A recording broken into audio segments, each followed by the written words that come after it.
imos a falar sobre as capas de protección que temos na Escola de Música de Ortigueira. A primeira capa é a seguinte, todos os usuarios e usuarias da Escola de Música teñen que, na entrada, lavar as mãos con hidroxel. A segunda capa de protección que temos é unha capa que poderíamos decir que é invisible. E por que digo invisible? Bueno, digamos que entre clase e clase temos 15 minutos de separación entre alumnos dun turno ao seguinte. Esta é unha capa que podría ser invisible porque non se ve, pero que é moi necesaria o ter o tempo suficiente de ventilación e desinfección entre clase e clase.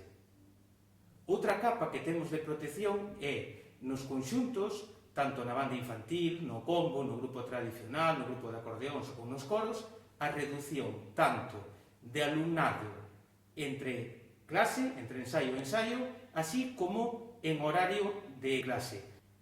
Outra capa de protección son as mamparas. As mamparas adquiriu o noso Concello para dar unha protección especial a eses instrumentos que por necesidades propias teñen que quitarse a mascarilla para tocar, como é lógico, como é o meu caso, o trombón ou como é a gaita. Tamén son moi necesarias as mamparas para os cantantes, inda que usan mascarillas e FFP2, son moi necesarias para que ese goteo de aerosoles non vayan directamente cara ao profesor ou a inversa. Outra capa extra de protección que temos para os ensaios, para as clases de grupo, é este aparato, que é un purificador de aire. Recentemente adquiriu no Concello tamén para dar maior protección. Teredes escoitado estes días na telexornal, na televisión, o falar dos filtros EPA. Este é un filtro EPA, de acordo? É moi importante porque se temos ensaios de banda de gaitas, ou de grupo tradicional, ou banda de música, lógicamente teñen que tocarse mascarilla. Entonces, o aparato sempre vai estar conectado. Tamén estarán as ventas abertas e todas as capas anteriores que falamos sempre estarán activas. Pero isto é unha axuda extra que nos permite que todo o aerosol que está no aire entre no purificador e renóvese constantemente o aire. Este purificador ten para 80 metros cuadrados e ten máis dun filtro. Ten un filtro EPA, ten un filtro de carbono e ten un filtro añadido para darlle unha terceira capa.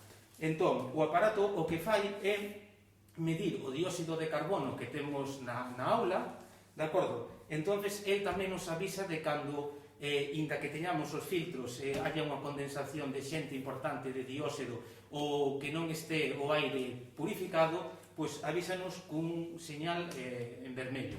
Entón, nese caso, pararíamos a clase e abriríamos máis se cabe o que son as ventás ou terminaríamos o ensaio.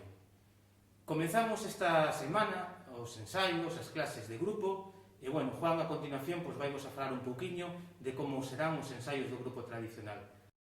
Boas tardes. Este vídeo é simplemente para comunicarvos que desde este próximo venres que vamos a reanudar os ensaios do grupo tradicional dende a Escola de Música de Ortigueira. Farémolo, como ben sabedes, que estamos desplazados por mor dunhas obras na Escola de Música, estamos facendo os ensaios neste maravilloso local que teñen aquí en San Adrián.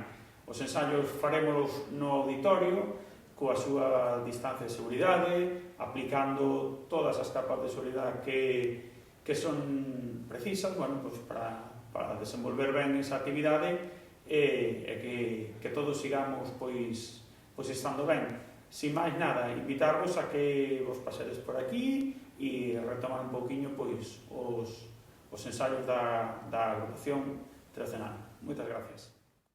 Esperamos que estedes moi cómodos na Escola de Música, que sea un curso moi seguro e ata o seguinte vídeo.